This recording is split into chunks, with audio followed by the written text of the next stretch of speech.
네, 오늘 교회의 기둥 이런 제목으로 우리 함께 은혜 받기 원합니다. 이 기둥이라는 이 단어는 구약에는 많이 사용됩니다. 특별히 이 하나님의 성전을 짓는 데 있어서 그 기둥의 역할 이런 것들을 얘기를 많이 하죠. 그런데 신약에는 별로 안 나오는데요. 신약에서 지금 오늘 본문에 나오는 그 기둥의 의미는 조금 다르게 사용되어 있습니다. 성경에서 보면 성도들의 모임, 이것을 교회로, 또 교회를 건물로, 지금 제가 얘기하는 이 지역교회 건물이 아니고요, 예수님을 머리로 한 그리고 성도들이 지체가 된 그런 교회, 그런 교회를 그 성도들의 모임을 그런 교회라고 부르고요. 우리가 다 그 지체들입니다. 그런데 교회를 위해서 헌신하는 종들을 우리가 흔히 그냥 교회의 기둥이라고 얘기를 하죠. 그러면 성경에서 얘기하는 교회의 기둥, 오늘 본문에도 이 사도 바울이 기둥같이 여기는 야고보와 게바와 요한도 이렇게 표현을 했습니다. 이 성경에서 얘기하는 기둥의 의미가 무엇일까? 우리가 이것을 한번 묵상하면서 은혜 받기 원합니다. 지금 오늘 본문에 보면요, 여러분 1절에 보면 14년 후에 내가 바나바와 함께 디도를 데리고 다시 예루살렘에 올라갔나니 그랬습니다. 물론 바울은 예루살렘에 여러 차례 올라갔을 거예요. 그런데 예수님을 만난 후에 예루살렘에 올라간 것은 지금 오늘 본문이 두 번째고요. 첫 번째는 언제냐 하면 사도 바울이 다메섹으로 예수님 믿는 사람을 잡으려고 내려가다가 예수님을 만나죠. 그래서 거기서 아나니아의 집에 가서 복음을 또 듣고, 그리고 그 후에 바나바라는 사람이 그 사도, 그때는 사울이었죠. 사울을 데리고 예루살렘으로 올라갑니다. 그래서 베드로와 사도들을 만나려고 하는데 처음에는 사람들이 되게 경계를 합니다. 왜 그렇겠습니까? 당연하죠. 예수 믿는 사람들을 지금 잡아서 죽음에 넘기려고 하던 자가 사울이었기 때문에. 그런데 바나바가 이 중재 역할을 하면서 이 사울이라는 사람이 분명히 예수를 만났다. 그래서 다메섹에서 여러분 그 어디입니까? 사도행전 11장에 보면 9장에 보면 회심 후에 회당에 들어가서 하나님의 말씀을 복음으로, 이제는 그 율법의 기준이 아닌 복음의 기준으로 해서 많은 사람들을 굴복을 시킵니다. 바울은 워낙 학식도 많고 말도 잘하던 사람이었기 때문에, 그래서 그런 모든 증거들을 바나바가 보고 그 다음에 그 사울을 데리고 예루살렘으로 간 거예요. 그 후에 14년이 지났습니다. 9장 후에 보면 바울이 아라비아로 갑니다. 아라비아에는 사막이 있죠. 아라비아로 가서 얼마나 있었는지는 모릅니다. 그렇지만 거기서 꽤 오랜 기간이 있었고, 그 후에 이 사울, 이제 사도 바울은 그 후에 자기의 고향인 다소 지방으로 가서 은둔하고 있습니다. 그러다가 사도행전 11장에 스데반의 일로 핍박을 피해서 흩어진 성도들이 안디옥에도 이름에 거기서도 복음을 증거합니다. 그런데 그 스데반의 일로 핍박을 피한 유대인 신자들이죠. 그 신자들이 안디옥에서 복음을 전하는데 그 중에 일부 더러는 이방인들에게, 헬라인들에게 복음을 전했는데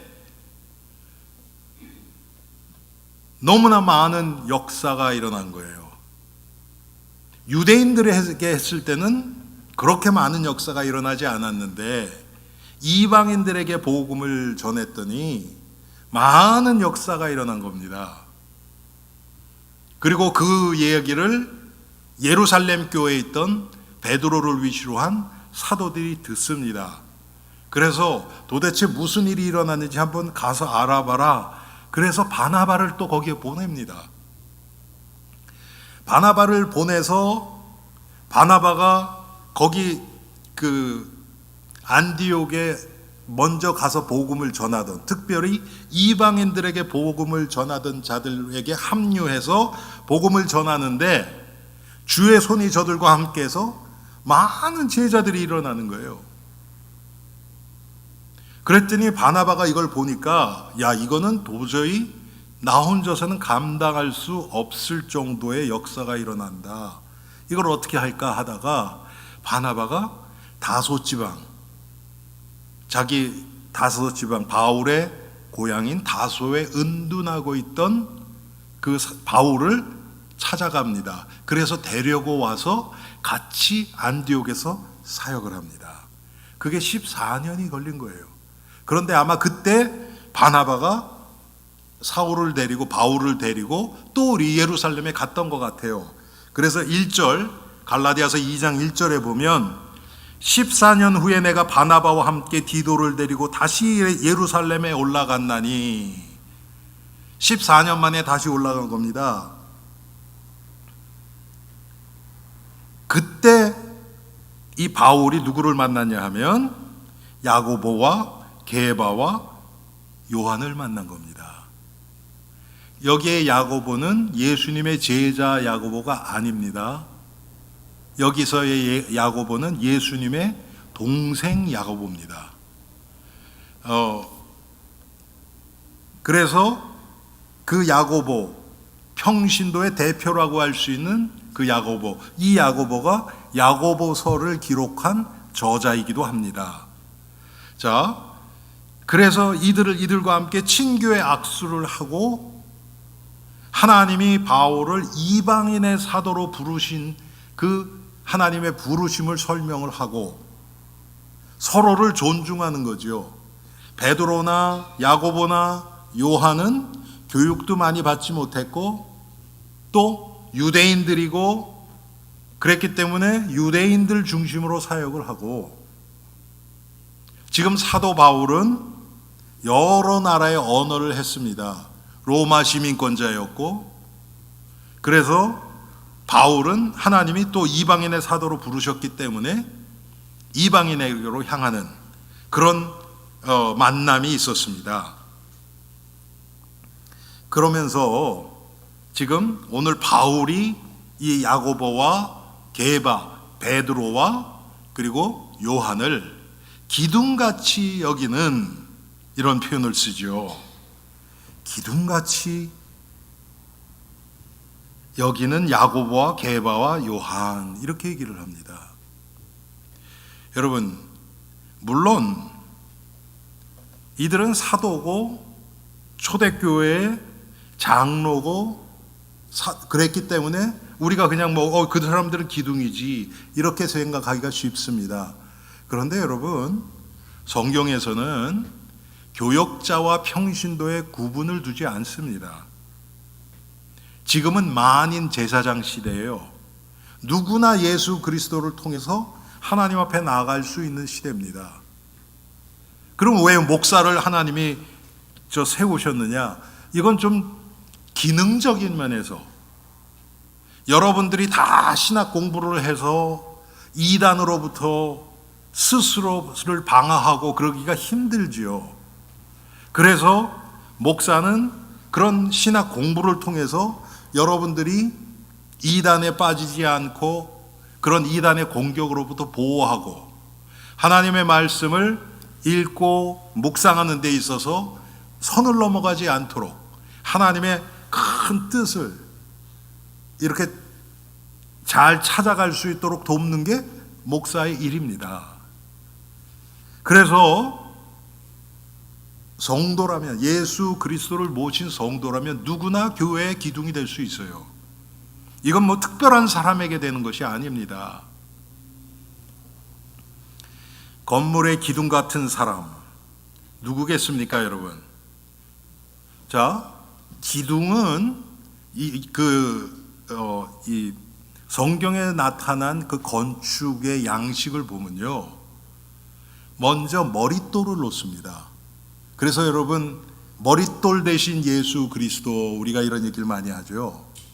머릿돌을 놓고 거기서부터 이제 빌딩을 세워가는 겁니다. 그 성경에 나타난 건축 양식이 그렇게 돼요. 그래서 기둥은 머릿돌에 직접 세워지는 것이 기둥입니다. 한마디로 얘기하면 그리스도와 가장 밀접한 관계를 갖는 자들이 기둥입니다. 그래서 너무 중요한 거죠. 한마디로 다른 사람 의식하지 않고 다른 어떤 거 의지하지 않고 오직 예수 그리스도께 주시는 은혜를 의지하고 살아가는 자들이 기둥입니다. 그래서 여러분, 오늘 교회의 기둥에 대해서 우리가 생각하면서 특별히 여러분, 이제 제가 결말 부분에 가서 기둥에 대해서 제가 구체적으로 말씀드릴 텐데, 성경의 기둥을 어떻게 표현하고 있는가 우리가 함께 이것을 묵상해 보기 원합니다. 성경에 기둥에 대해서 얘기할 때 여러 가지 의미로 기둥을 표현을 합니다. 첫 번째로는요, 출애굽기 13장에 보면 하나님이 불 기둥, 구름 기둥 나오죠. 출애굽 때 여러분 기억하시죠? 그게 기둥이에요. 그건 뭐를 의미합니까? 하나님의 인도를 나타내기도 합니다. 그런데 이런 경우는 성경에 많이 나와 있지는 않아요. 두 번째로 기둥은 건물을 지탱하는 물리적인 기둥, 우리가 보통 생각하는 그런 기둥, 그런 걸 얘기를 하는 거예요. 지금 우리 교회도 아마 이 벽 안으로 기둥들이 있을 거예요. 그렇죠? 뭐 저는 잘 모르지만 분명히 있을 겁니다. 눈에 보이지 않죠. 그렇지만 그것들이 지금 건물을 떠받치고 있는 거예요. 과거에 우리 교회가 여러분 사람들이 너무 많고, 그 다음에 특별히 그 친교 시간에 밑에 내려가면 너무 좁아서 막 그랬죠. 그때 우리 당회에서 그런 얘기가 나왔었어요. 벽들을 좀 허물자. 우리 친교실이 있잖아요. 친교실하고 가운데 이게 복도가 있잖아요. 그걸 좀 허물자. 그런 얘기 나왔었어요. 그랬더니 그때 어떤 장로님이 그 얘기 하시라고, 이거 어떤 벽은 괜찮은데 어떤 벽은 그 안에 기둥이 들어가 있기 때문에 그건 허물면 안 된다고. 당연히 그렇겠죠. 교회를 떠받치 들고 있는데 그걸 빼버리면 무너지죠. 그런 의미에서의 기둥이 있습니다.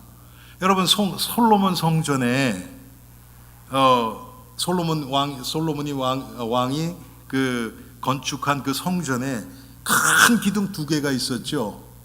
야긴과 보아스, 그 이름까지 있어요. 다 큰 기둥이 있단 말이에요. 이런 의미로 기둥이 사용됐고요. 오늘 본문에 나타나는 것은 사람, 인물, 하나님이 사용하시는, 복음을 위해서 하나님의 교회를 위해서 사용하시는 그런 인물을 기둥이라고 표현을 합니다. 구약에서 보면 대표적으로 예레미야서 1장 18절에 하나님이 예레미야를, 내가 너를 기둥으로 세워, 예레미야를 기둥으로 사용하시겠다는 겁니다. 그런데 여러분이 예레미야의 인생을 보면 세상적으로 보면요, 맨날 쫓겨다니고 옥에 갇히고 맨날 슬퍼하고 그런 자였었어요. 그런데 그 예레미야가 하나님의 뜻을 이스라엘 백성들에게 그대로 전달한 자이기 때문에 하나님이 기둥이라고 예레미야를 표현했습니다. 그러면 하나님은 어떤 사람을 기둥같이 사용하실까요? 우리가 지금 이렇게 되어야 되는 거고, 하나님은 우리를 이렇게 만들고 계시다는 것입니다. 자, 뭐 우리가 너무 잘 아는 것처럼 여러분, 기둥은요, 휘어지면 안 돼요. 뭐 너무 당연하겠죠. 그렇죠? 아니, 딱 받치고 있는데 이게 휘어지면 어떻게 되겠습니까? 제가 엊그저께 저희 집사람하고 아침 먹다 그런 얘기를 했어요. 얼마 전에 여러분 잘 아시는 것처럼 강릉에 막 산불이 나가지고 막 뭐 얼마를 태웠다 그러고 막 그러더라고요. 참, 그 보니까 이 솔밭이 많아요. 근데 한국 소나무의 특징 어떻습니까? 예? 똑바로 이렇게 돼 있어요? 아니에요. 이렇게 막 휘어져 있어요. 야, 진짜 보기는 좋은데 쓸모가 별로 없어요. 여러분 미국에서 자라는 소나무 보셨어요? 쫙쫙 뻗어 있죠. 나무들 보면 쭉쭉 올라가 있잖아요. 그런 것들이 목재로도 사용하고 딱 잘라서 기둥으로 똑바로 딱 세울 수 있잖아요. 그런데 이게 휘어 있으면 어떻게 되겠습니까? 무거우면 그걸 감당을 못하죠. 한쪽으로 기울어져 버리죠. 그래서 특별히 여러분 열왕기상에 보면 솔로몬 성전 건축할 때 기둥을 뭐로 썼습니까? 백향목이라는 걸 썼죠. 여러분 익숙하지요? 백향목. 그렇죠? 나무에 대해서 잘 모르는 분들도 백향목은 아마 성경 좀 읽어보신 분은 다 아실 거예요. 이게 cedar tree입니다. cedar tree. 그런데 고든 것, 그러면서도 단단한 것, 고다해야 돼요. 무슨 뜻입니까? 진실한 사람, 정직한 사람. 하나님이 이런 자들을 사용하십니다. 제가 지난주에 이렇게 설교를 듣는데 그냥 설교 클립을 딱 듣는데 한국의 그 이찬수 목사님이 그 얘기를 하시더라고요. 최고의 목회는 정직한 목회다. 이런 얘기를 하시더라고요. 네, 제가 마음에 수긍이 되더라고요. 여러분, 정직하고 솔직하면 육신적으로는 손해보는 일이 있을 수 있습니다. 그렇죠? 그렇지만 하나님 보실 때는 그게 가장 바른 길입니다. 사람 비유 맞추기 위해서 이럴 땐 이렇게 얘기하고 저럴 땐 저렇게 얘기하고 그런 게 아니고 하나님의 말씀에 맞춰서 그냥 하나님 앞에서 솔직하고 정직하게 진실된 자, 그런 자들을 하나님은 사용하십니다.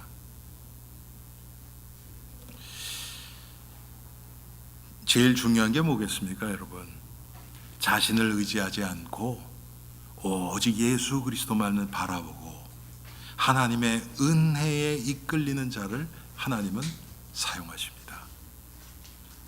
그게 고든 자예요. 지금 이 시대는 이런 자들을 별로 요구하지 않습니다. 이 세상은.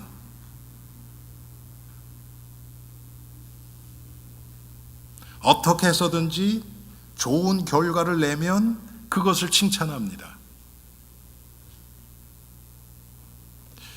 제가 과거 얘기를 들었는데 정말 그 경쟁이 심한 대학교, 여러분 그런데 이렇게 화학 케미스트리 있잖아요. 화학과. 그런 데서는 학생들이 실험하다가 화장실을 못 간대요. 화장실을 못 간대요. 왜 그러겠습니까? 화장실 갔다 오면 거기다 누가 딴 걸 타버린다는 거예요.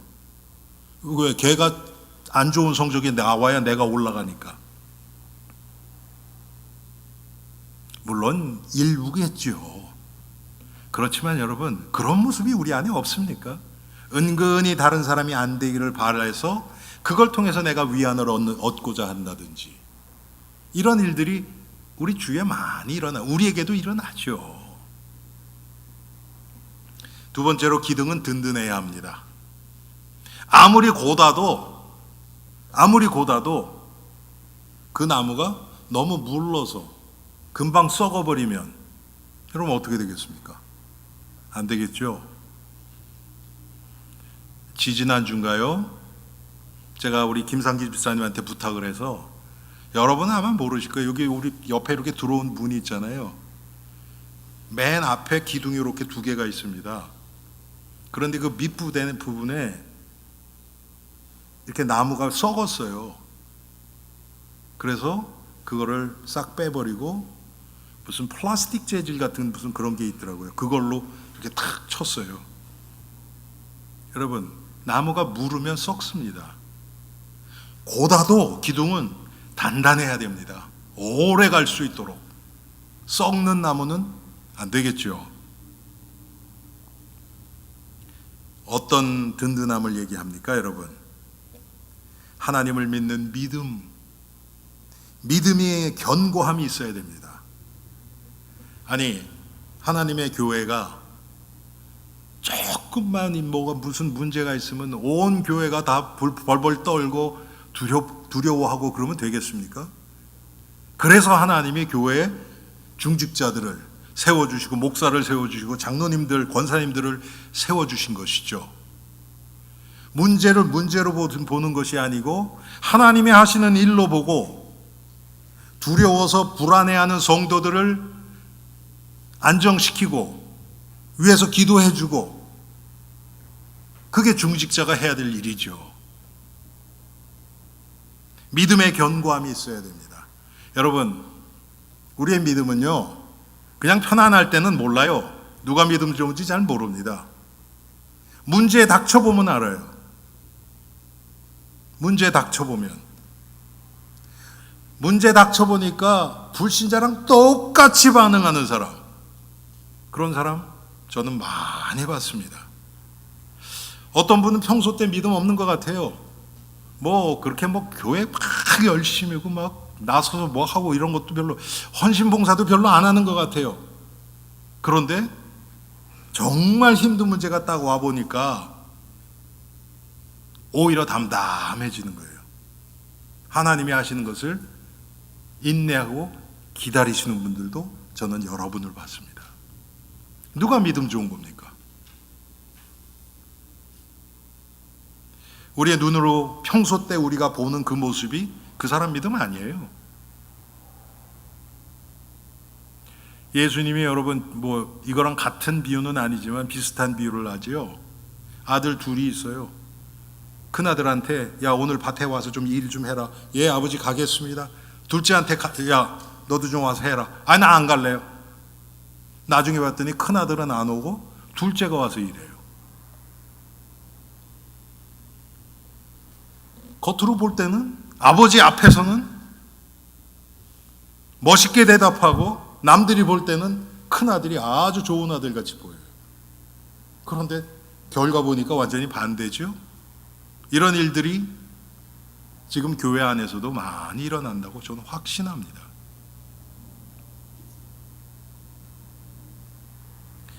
두 번째로, 든든하기 위해서는 힘이 있어야 합니다. 그런데 그것이 이 세상에서 가질 수 있는 그런 힘은 절대로 아닙니다. 하나님을 통해서만 얻을 수 있는 영적인 힘이 있어야 합니다. 이건 하나님의 말씀과 기도를 통해서 복음의 능력이 체험될 때 나타나는 힘입니다.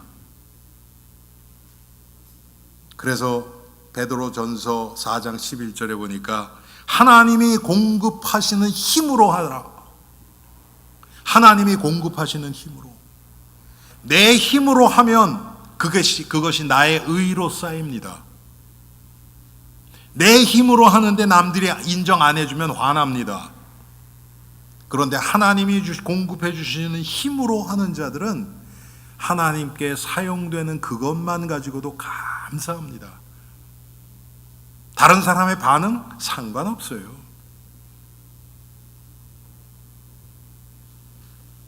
에베소서 6장 10절에 보면 주 안에서와 그 힘의 능력으로 강건하여지고, 우리 성도님들이 나 스스로 만들어내는 힘과 하나님이 공급해 주시는 성령의 능력과 이것을 잘 구분할 수 있는 그런 분들이 되시기를 바랍니다. 세 번째로, 교회의 기둥은, 보통 기둥은 여러분 동그랗게 만들죠. 동그랗게. 원만해서 화목해 하는 자여야 합니다.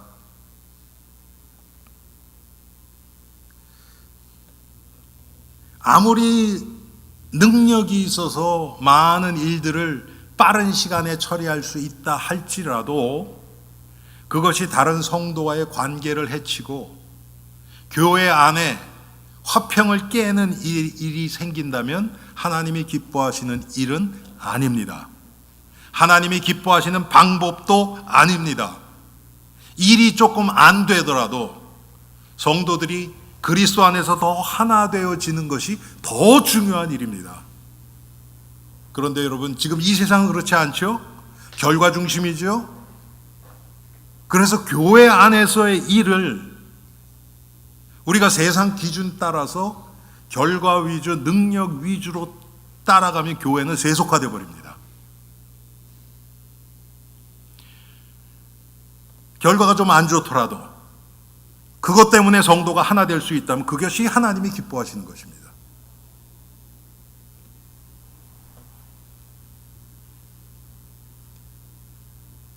교회에서 안에서 이런 것들 때문에 갈등이 얼마든지 생길 수 있습니다.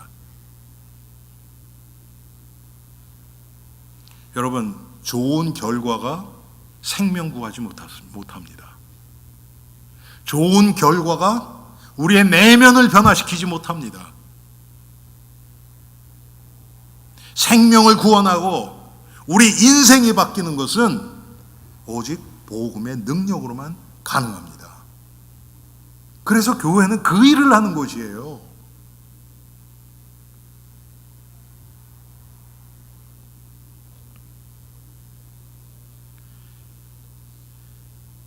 또 하나님의 말씀으로 든든해지는 것입니다. 다른 것이 아니고요. 하나님의 말씀의 기준. 사도행전 20장 32절에 보면 이런 말씀이 나옵니다. 지금 내가 너희를 주와 및 그 은혜의 말씀께 부탁하노니 그 말씀이 너희를 든든히 세우사. 여러분, 말씀이 너희를 든든히 세우사 그랬습니다. 물론 성경을 지식적으로 아는 거 얘기하는 게 아닙니다. 이게 사실적으로 믿어져서 그 말씀을 통해서 역사하시는 성령이 내 마음을 붙들어 주실 때 우리는 흔들리지 않는 담대한 믿음의 든든한 기둥이 되어질 수 있습니다. 지금 그것을 말씀하는 것입니다. 마지막으로 든든함이란 영적으로 무장되어 있는 상태를 얘기합니다. 아까 말씀드렸지만 단단해서 썩지 않아야 된다. 여러분, 똑같은 온도와 습도 안에서 어떤 나무는 금방 썩고 어떤 나무들은 수백 년 가도 안 썩는 나무들이 있죠. 그런 나무들이 있더라고요. 그래서 땅 속에 박는 그런 나무들은 그런 걸 쓴다 그러더라고요. 영적으로 무장되어 있는 상태입니다. 쉽게 얘기하면 여러분, 우리가 지금 우리 교회도 과거에 여러분 친교실 가서 밑에 이쪽 벽을 보시면 그 벽돌 시멘트가 이렇게 우들두들 이렇게 좀 나와 있습니다. 그게 왜 그러냐면 우리 교회 이쪽 밖에 벽으로 물이 스며들어서 글로 물이 조금씩 흘렀었어요. 근데 과거에 우리 이쪽 밖에 벽을 다 파내고 거기다가 코팅을 이렇게 다 입혔습니다. 칠했습니다. 그 다음부터 거기서 이제 물이 안 들어와요. 그것처럼 우리가 영적 전쟁한다, 영적으로 깨어 있다는 것은 그리스도의 보혈로 코팅을 해버린 겁니다. 악의 세력이 침입하지 못하도록. 그래야 견고하게 든든하게 오래 있을 수 있습니다. 내 힘 의지하고 이제 조금 신앙생활도 좀 성경도 좀 알고 기도응답도 좀 받고 조금 이제 은혜가 조금 체험되고 그러면 주님의 십자가 놓치기가 너무 쉽습니다. 마치 내가 뭐가 된 것처럼. 그런데 그런 자들 영적 전쟁에 소홀하기가 쉽지요. 그러면 금방 당합니다.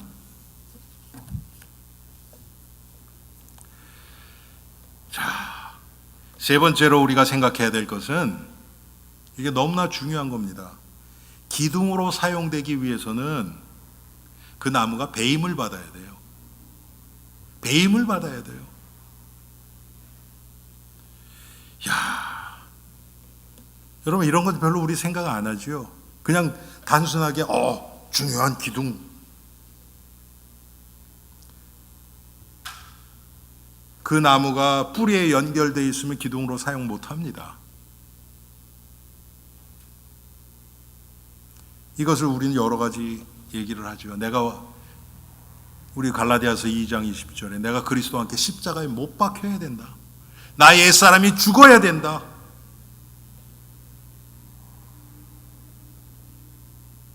제가 지금 책을 한 권 읽고 있습니다. 제가 지금 그 책을 읽으면서 많은 은혜도 받고 또 많이 배우기도 하고 그러는데 그 뉴욕에 Redeemer Presbyterian Church 그런 교회가 있습니다. 그런데 우리의 상식으로는 도저히 이해가 안 되는 교회예요. 그 교회가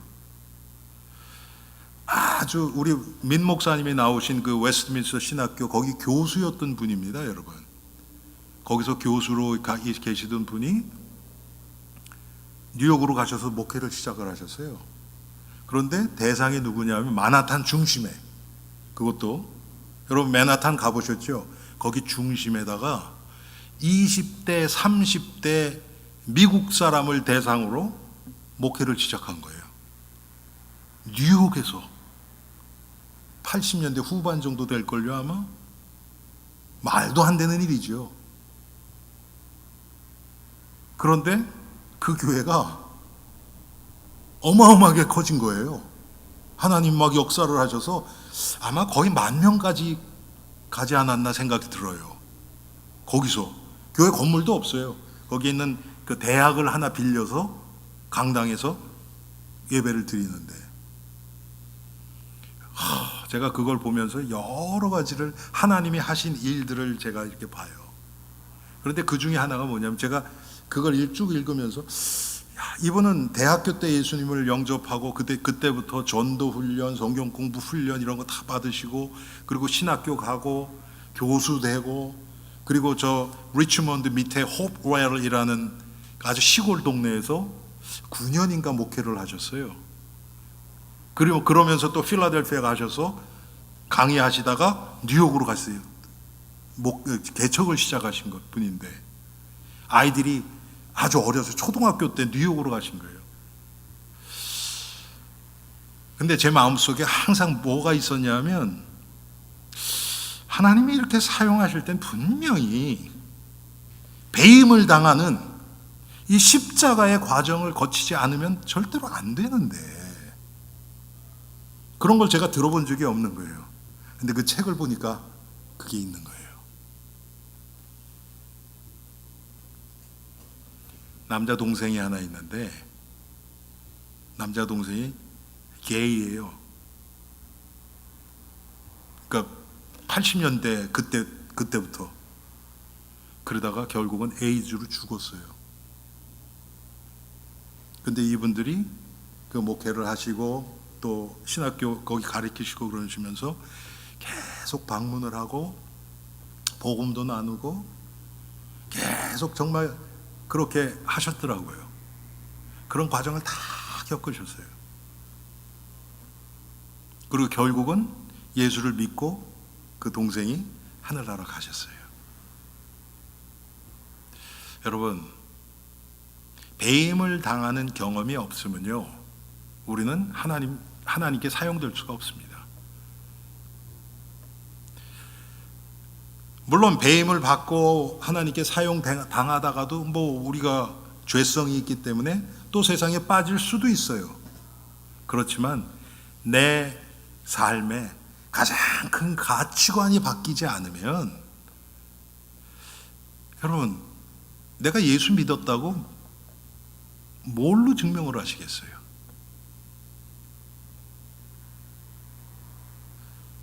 내가 예수 그리스도가 내 인생의 가장 중요한 분이시다.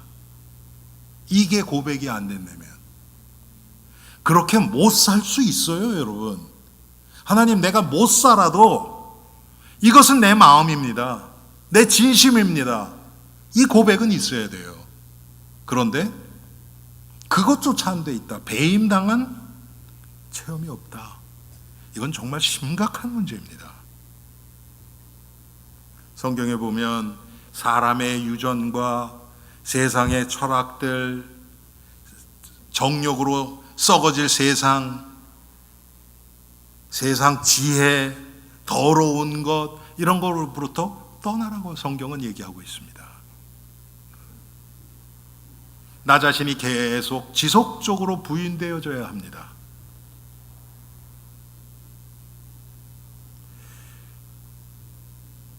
예수님이 마태복음 16장 24절에 너희가 나를 따라오려거든 자신을 부인하고 자기를 부인하고 자기 십자가를 지고 나를 쫓을 것이니라, 이렇게 말씀하셨습니다. 첫 번째가 자기가 부인되어져야 돼요. 나의 옛사람은 소망이 없다, 이것이 인정되어져야 됩니다.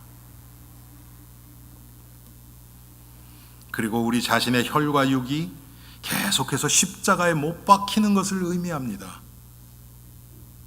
이게 안 되면 우리는 배임받은 자가 아니에요.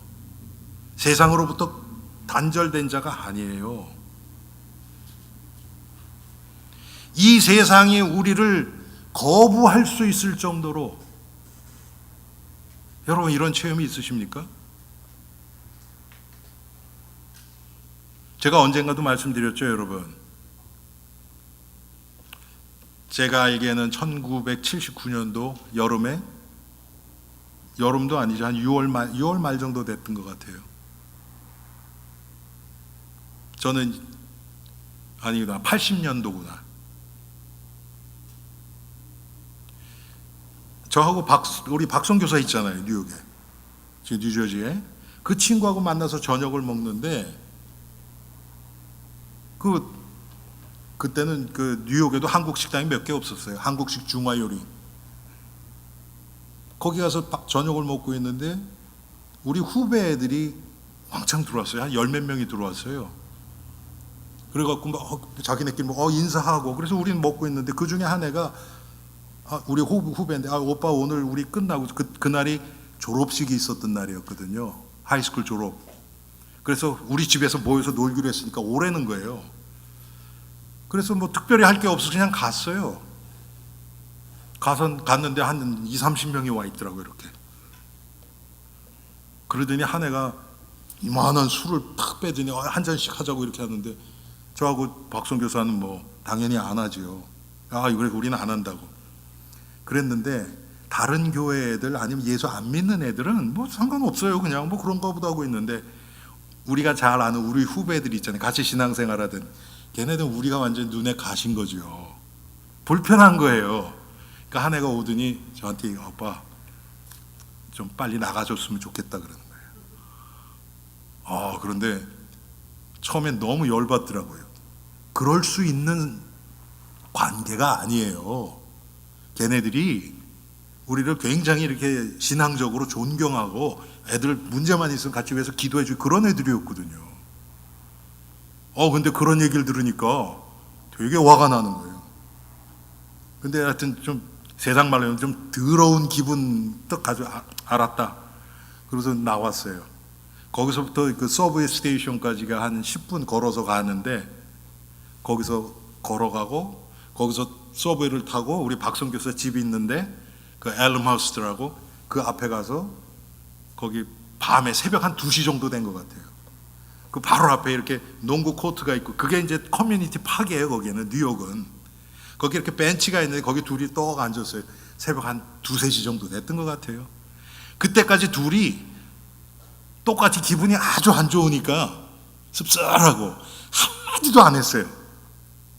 그리고 이제 떡 앉았는데 하나님이 동시에 딱 깨달게 해주신 거예요.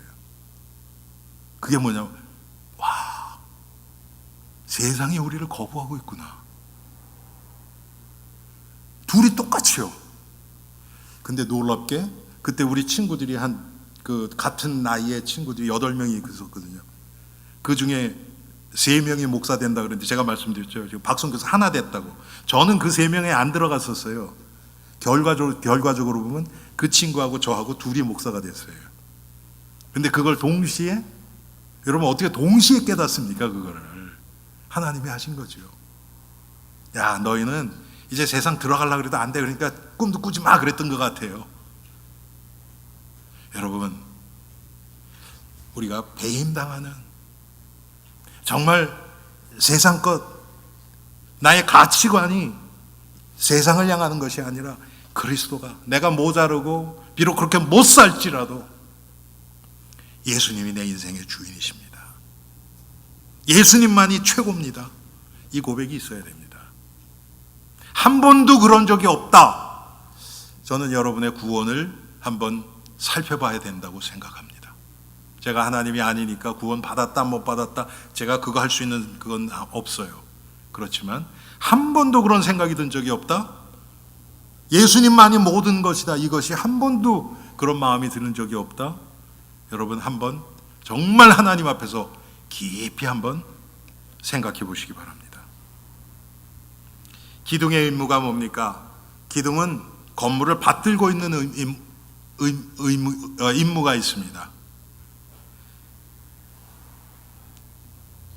이 기둥은 에베소서 4장에 보니까 그가 혹은 사도로 혹은 선지자로 혹은 복음을 전하는 자로 혹은 목사와 교사로 주셨으니 이는 성도를 온전케 하며 봉사의 일을 하게 하며 그리스도의 몸을 세우려 하심이라 그랬습니다. 이게 기둥의 역할이에요. 교회와 성도들을 섬기는 겁니다. 그런데 기둥은요, 여러분, 움직이면 안 돼요. 이거 조금 해봤다가 아유 재미없어 그러면 딴 것도 하고 그런 게 아니에요. 하나님이 나에게 주신, 여러분, 하나님이 나를 왜 엘림교회에 보내셨는가, 어떤 그런 이 육신적인 직책을 얘기하는 게 아닙니다. 여러분, 하나님이 나에게 이런 성품을 주시고 이런 배경을 주시고 내가 해가 바뀌어도 계속 할 수 있는 그런 사명을 깨달으셔야 돼요. 내가 교회를 위해서 할 수 있는 것이 무엇인가. 어떤 분들은 지금 하나님이 여러분에게 허락하신 그 상황이 교회를 위해서 아무것도 할 수 없는 분들도 계실 수 있어요. 시간도 힘들고 얼마든지 있어요. 기도는 할 수 있어요. 여러분들이 하나님이 주신 성품이 정말 연약한 자들 돌보는 그런 거라면 위해서 기도하시면서 그런 분들에게 전화도 하실 수 있고요. 여러 가지 하나님이 여러분에게 주신 이 배경과 달란트에 따라서 다 다릅니다. 그리고 그 다음에는 그것을 계속 하는 겁니다. 남들이 뭐라 그래도 계속 하는 거예요. 하나님 앞에서. 하나님이 사용하시는 기둥은 썩지 않고 거룩함으로 자신을 정결케 하는 자들입니다. 계속해서 이 세상에 유혹이 들어옵니다. 저는 저희 아버님이 뉴욕에서 큰 교회에서 수석 장로를 오래 하셨잖아요. 그래서 이런 얘기들을 굉장히 많이 들었습니다. 그런 위치에 있으면 그걸 이용해서 사역을 챙기는 거에 많은 사람들이 또 별 사람들이 다 있대요. 여러분, 아니 교회 직책이 그런 거 하라고 준 겁니까? 절대로 아니죠. 계속해서 나 자신을 쳐서 복종시키고 거룩하게 하는 겁니다.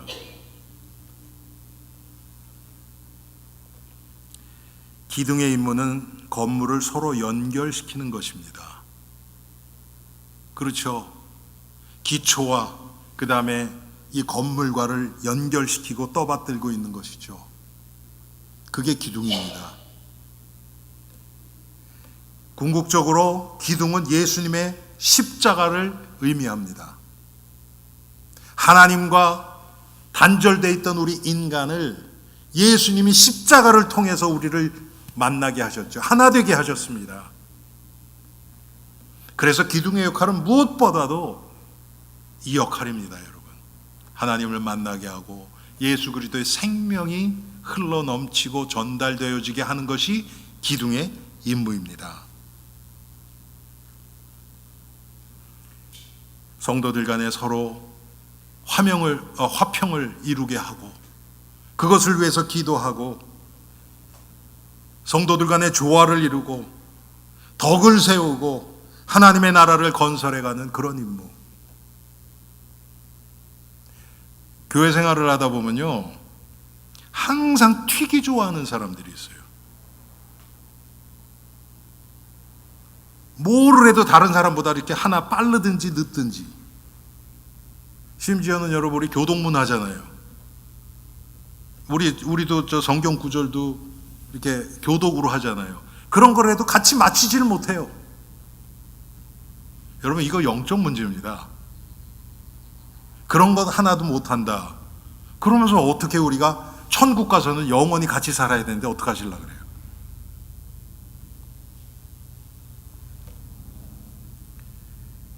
예수님이 이 땅에 오신 목적이 무엇입니까? 하나님과 원수된 우리들을 하나님과 화목하게 하기 위해서 우리를 부르셨습니다. 그게 중보자의 역할입니다. 그리고 고린도 후서 5장에 보면 18절 19절에 보면 그 화목하게 하는 직책, 그 직분을 우리에게 주셨대요. 교회의 기둥이라면 당연히 이게 가장 중요한 일이겠죠. 나 하나 인정받는다? 중요하지 않아요, 여러분. 하나님은 그건 거들떠도 안 보십니다. 그런데 내가 전혀 드러나지 않아도 형제 사이를 화목하게 하고 하나 되게 한다. 이건 하나님 너무 기뻐하십니다. 지금 우리 건물도 그렇지만 여러분, 기둥 눈에 안 보이죠? 그렇죠? 뭐 창이나 무슨 이런 뭐 천정이나 이런 건 다 눈에 보이잖아요, 여러분. 문 이런 것도 눈에 잘 보이죠. 사람 눈에 안 띌 수 있어요. 기둥이 눈에 띄는 데 있는 거는 좀 잘 지은 건물은 아니라 그러죠. 다 숨어 있습니다. 여러분, 기초는 눈에 안 보이잖아요. 마찬가지입니다. 사람 눈에 많이 띄는 건 그렇게 좋은 게 아니에요. 그만큼 시험이 따르고 위협이 따릅니다. 여러분, 그런 면에서 저를 위해서 기도해 주십시오. 목사는 어쩔 수 없이 말씀을 전해야 되기 때문에 드러날 수밖에 없습니다. 그만큼 마귀의 공격이 많이 있습니다. 오늘 우리가 교회의 기둥에 대해서 우리가 한번 나눠봤습니다. 한마디로 기둥은 예수 그리스도 십자가로부터 나오는 것입니다. 그 십자가의 의미는 하나님과 우리를 화목하게 하는 그런 역할이었습니다. 우리 온 성도들이 교회의 기둥으로 정말 하나님을 몰라서 고통 가운데 죽어가고 있는 많은 영혼들을 하나님과 화목하게 하는 이 놀라운 기둥의 역할을 잘 감당하는 우리 엘림의 성도님 되시길 바랍니다. 우리 이 시간 정말 내가 지금까지 교회 생활을 하면서 어떤 역할을 했는가, 하나님이 교회에 어떤 유익이 됐는가, 이것을 회개하고 오늘 말씀처럼 예수님의 십자가를 마음 깊이 새기고 묵상하고 그 십자가의 의미인 화목하게 하는 직분을 잘 감당하는 기둥이 되게 해달라고 우리 한 3분 정도 한 목소리로 기도하겠습니다.